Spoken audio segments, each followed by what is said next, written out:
सबको जन्म से की प्रेज द लॉर्ड। आइए प्रार्थना करते हैं। दयालु और करुणामय परमेश्वर पिता, हम धन्यवाद देते हैं।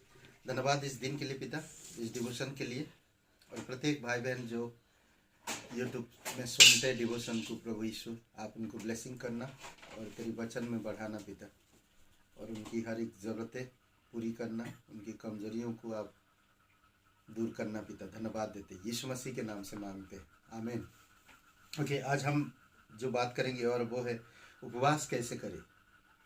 कई बार होता है उपवास हम किस तरह से करें। कई बार व्यक्तिगत रूप से, कलीसिया के साथ, और आत्मा से प्रेरित होकर, और नम्रता से, प्रार्थना पूर्वक,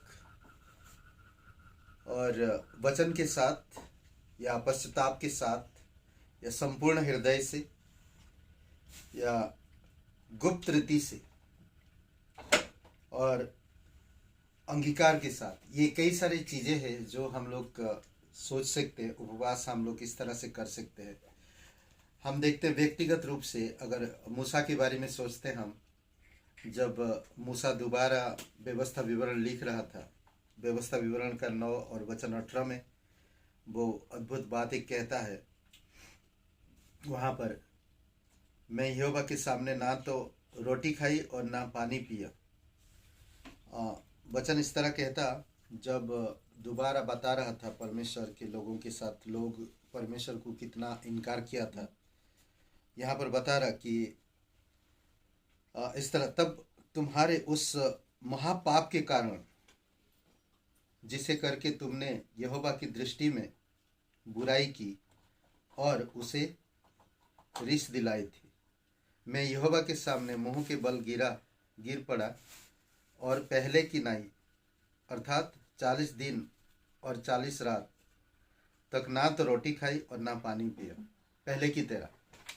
अद्भुत एक व्यक्तिगत प्रार्थना है जो परमेश्वर के साथ, अद्भुत व्यक्तिगत उपवास है जो परमेश्वर के साथ लोगों के लिए, अपने लोगों के लिए, उनको उनकी पापों को याद दिलाने के लिए। और परमेश्वर उनकी, मूसा इतना दिन तक भूखा रहा लोगों को परमेश्वर की क्रोध रुकाने के लिए। कई बार होता हम अपने लोगों के लिए जब पाप करते हैं तो उनके साथ हमें परमेश्वर की क्रोध को ठंडा करना, परमेश्वर की जो गुस्सा को ठंडा करना, परमेश्वर की न्याय को हमें ठंडा करना उपवास प्रार्थना के द्वारा। कलीसिया के रूप में प्रत्येक कलीसिया में प्रार्थना और उपवास करते, प्रेरितों के काम 14:23 में। और उन्होंने हर एक कलीसिया में उनके लिए प्राचीन ठहराए और उपवास सहित प्रार्थना करके उन्हें प्रभु के हाथ सौंपा, जिस पर उन्होंने विश्वास किया था। तो कलीसिया जब मिलकर प्रार्थना करते या उपवास करते हैं तो परमेश्वर सुनता है, और प्राचीनों को चुनना या मिशन को भेजना या कुछ लोगों को कार्यभार सौंपना, तो उपवास प्रार्थना जरूरी है। जब हम उपवास प्रार्थना करते हैं तभी सेलेक्ट होते हैं लोग, और जो लोगों को सेलेक्ट किया गया उनके लिए भी हम उपवास प्रार्थना करते और उनको उसी तरह से भेजा जाता। प्राचीनों को नियुक्त करना, मिशन को भेजना, या कुछ कार्य, कलीसिया की कुछ कार्य करना, तो हम सभी को मिलकर उपवास करने की जरूरत है। आत्मा से प्रेरित होकर प्रार्थना करना, प्रेरितों के काम या 4 अध्याय, लूका का 4 अध्याय 1-2 में हम देखते हैं यीशु मसीह का उपवास 40 दिन 40 रात निराहार रहा, और प्रार्थना उस पवित्र आत्मा पर प्रेरित किया उसको, और जंगल में ले गया ताकि उसका परीक्षा हो। जब हम कई बार कमज़ोर होते हैं तो हम प्रेरित होते हैं, और पवित्र आत्मा हमें शैतान का सामना कराता है, जैसे यीशु मसीह के साथ हुआ। यीशु मसीह भूखा था और पवित्र आत्मा से प्रेरित हुए, और पवित्र आत्मा उनको ले गया, शैतान के सामने खड़ा किया, और शैतान उनका परीक्षा लिया। तो कई बार आपको मुझे भी इस तरह से कई बार जब हम कमज़ोर होते हैं, या हमारी फाइनेंस की प्रॉब्लम होता है, या हमारे शरीर में कुछ होता है, तो हमारी ऐसे समय पर पवित्र आत्मा हमें प्रेरित करता है और ऐसे समय पर हमें शैतान का सामना करना पड़ता है। पौलुस भी देखते हैं, पौलुस भी कई बार प्रार्थना किया और परमेश्वर कहता मेरा अनुग्रह तेरे लिए ठीक है, वो काफ़ी है। तो कई बार परमेश्वर इस तरह से हमारी आत्मा से प्रेरित होकर आत्मा के सिखाने से उनसे कुछ ना खाया था। आत्मा सिखाता है और जब हम सीखते हैं कई बार इस तरह से कार्य होता। कहता कि फिर यीशु पवित्र आत्मा से भरा हुआ यरदन नदी से लौटा और 40 दिन तक आत्मा के सिखाने से जंगल में फिरता रहा और शैतान उसकी परीक्षा करता रहा। उन दिनों में उसने कुछ न खाया और जब वे दिन पूरे हो गया तो उसे भूख लगी। जब जितना दिन तक वो पवित्र आत्मा आपको अगुवाई कर रहा या प्रेरित कर रहा है या सिखा रहा कुछ चीज़ें, उतना दिन तक आप शैतान से लड़ते रहेंगे और फिर जब दिन पूरे हो जाएंगे तो आप देखेंगे उस बीमारी से या उस कमजोरी से आप बाहर निकल चुके हैं। उसी प्रकार यीशु मसीह में भी बाहर निकला। कई बार बहुत से ऐसे जगहों पर आप देख सकते हैं जो पवित्र आत्मा प्रेरित करता और पवित्र आत्मा सिखाता है और उसी तरह से हम लोग आज सोच सकते हैं और देख सकते हैं। प्रार्थना पूर्वक उपवास होता है। प्रार्थना पूर्वक किस तरह से होता है, दानियल के जीवन में हम देख सकते हैं। परमेश्वर की और गिड़गिड़ाहट के साथ प्रार्थना करने लगा और उपवास करा। और दानियल का 9 अध्याय 3 और 4 वचन में दानियल का प्रार्थना अपने लोगों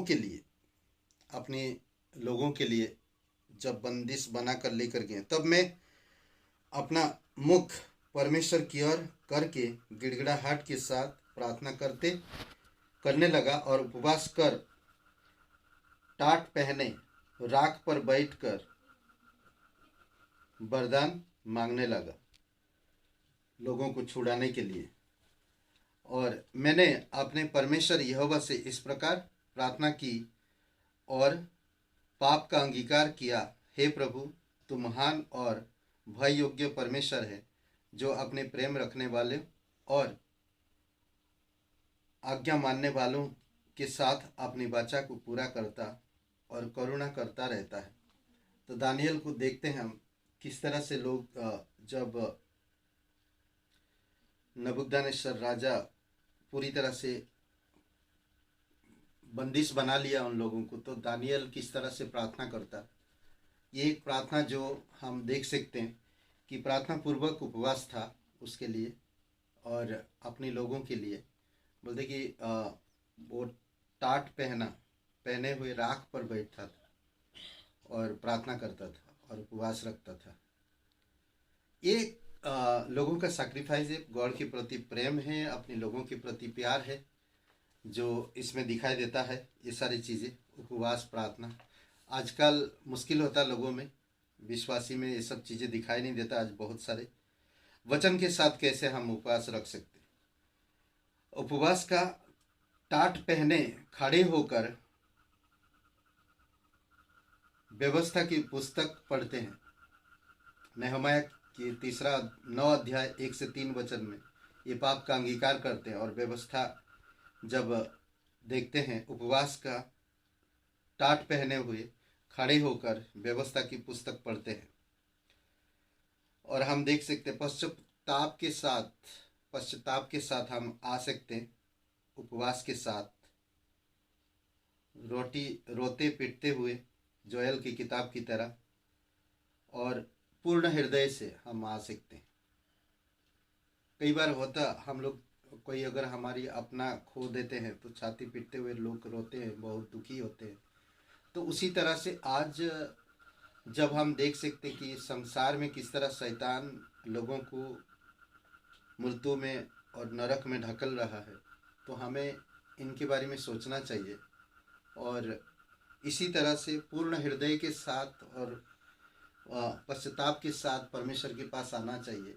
हमें सिर्फ अपनी 70 साल के जीवन में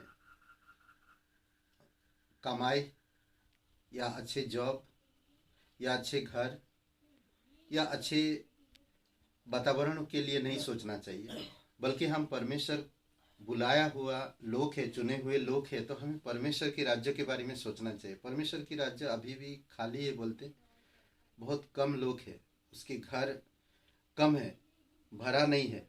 परमेश्वर कहता है कि मेरा घर भरना चाहिए। और हम जो आज अविश्वासी लोगों के बारे में सोच सकते हैं, मूर्ति पूजा के लोगों के बारे में सोच सकते हैं, आज लोग जो अंधकार में डूबे हुए, फंसे हुए, शैतान की सताए हुए, ऐसे लोगों के लिए हमें उपवास पश्चाताप के साथ आना चाहिए। कई बार उनकी गलतियों को हमें लेना चाहिए और उपवास करना चाहिए और प्रार्थना करना, और पूर्ण हृदय से हमें आना चाहिए, तब परमेश्वर अद्भुत काम करता है। योएल इस प्रकार कहता, तब ही यहोवा की यह वाणी है, अभी भी सुनो, उपवास के साथ रोते पीटते अपने पूरे मन से फिर कर मेरे पास आओ। हमें उसके पास आना चाहिए, पूरे मन से रोते पीटते उपवास करते हुए हमें आना चाहिए। करेक्ट। तब देखिए, और गुप्त रीति से यीशु मसीह पहाड़ी उपदेश में सिखाता हमें कि हमें गुप्त रीति से करना चाहिए। कभी भी हम उपवास रखते हैं तो हमें लोगों को दिखाने के लिए नहीं करना चाहिए, या लोगों से हमें इसके बारे में बात भी नहीं करना चाहिए। गुप्त तरीके से रहे। जिस तरह यीशु मसीह दान के बारे में कहता, बाएं हाथ दे रहा तो दाएं हाथ को पता नहीं चलना चाहिए। अगर आप उपवास रखते हो तो जैसा रोज रहते हो उसी तरह से आप तैयार रहो, रोज रोज जैसे रहते हो आप। उपवास कोई स्पेशल नहीं है, बल्कि आपका परमेश्वर जो गुप्त में है वो देखना चाहिए आपको, ये इम्पोर्टेंट। और नम्रता से कैसे हम उपवास रख सकते। भजन संहिता 35:13। आप रोगी लोगों को देखते हैं तो आपको कैसा महसूस होता है? जो बीमार पड़े हैं, जो शैतान के सताए हुए हैं, तो आपको कैसे महसूस होता है? यहाँ पर जब भजनकार लिख रहा है तो इस प्रकार कह रहा, नम्रता से उपवास करके दुख उठाता रहा, दुख उठाता रहा। कह रहा, जब बेरोगी थी तब तो मैं टाट पहना रहा और उपवास करके दुख उठाता रहा, और मेरी प्रार्थना का फल मेरी गोद में लौट आया। अद्भुत है ये भजन। मुझे इतना ये पद, ये वचन मुझे इतना छूता है कि जब वे लोग रोगी थे उस समय में उपवास किया और दुख उठाया, और परमेश्वर में मुझे प्रतिफल मेरी गोद में लौटा दिया। अद्भुत बात है। और लास्ट में हम देख सकते भजन दानियल का वही, या नेहमाया का 9, इसमें कहता है कि अंगीकार के साथ वो लोग पापों को माना कि मेरे बाप दादों ने पाप किया था, वो पाप मेरे शहर में आज बिखर गया है उनकी पाप के कारण। मैं अंगीकार करता हूँ, मैं पाप को मानता हूँ। तो कई बार इन सब चीज़ों के द्वारा जब हम उपवास करते हैं सच्चे हृदय से, नम्रता पूर्वक, वचन के साथ, आत्मा से प्रेरित होकर, और लोगों को बीमार में पड़ते हुए देखकर, लोगों के दुख में, अंधकार में पड़ते हुए देखकर, तो परमेश्वर हमारी उपवास का उत्तर जरूर देगा। आमीन। आइए प्रार्थना करते हैं। पिता परमेश्वर, हम धन्यवाद देते हैं इस वचनों के द्वारा हम समझ पाएं कि उपवास कैसे करें। बहुत से उदाहरण ऐसे हैं बाइबल में। प्रभु यीशु, तेरी दया और कृपा के अनुसार भाई बहनों को अगुवाई करो कि उपवास प्रार्थना करें। हमें परंपरा की तरह नहीं, बल्कि हमें उन उदाहरण को देखकर हमें समझना है। और आज हमारी अंधकार भरे संसार में बहुत से भाई बहन, बहुत से परिवार, बहुत से बच्चे, बहुत से औरतें, बहुत से पुरुष, बहुत से जवान आज फंसे हुए हैं। उनके लिए हमें तरस भरे दिल से, संपूर्ण हृदय से रोते पीटते हुए परमेश्वर के पास आने की आवश्यकता है और उपवास करने की ज़रूरत है, तो परमेश्वर सुनेगा। धन्यवाद देते प्रभु यीशु, तेरी महिमा करते। जीवित और पराक्रमी परमेश्वर, प्रत्येक लोगों को प्रेरित करो वचन के द्वारा, यीशु नासरी के नाम से मांगते। आमीन। हे ब्रदर एंड सिस्टर, सबको जय मसीह की शुभ दिन आपका। आमीन।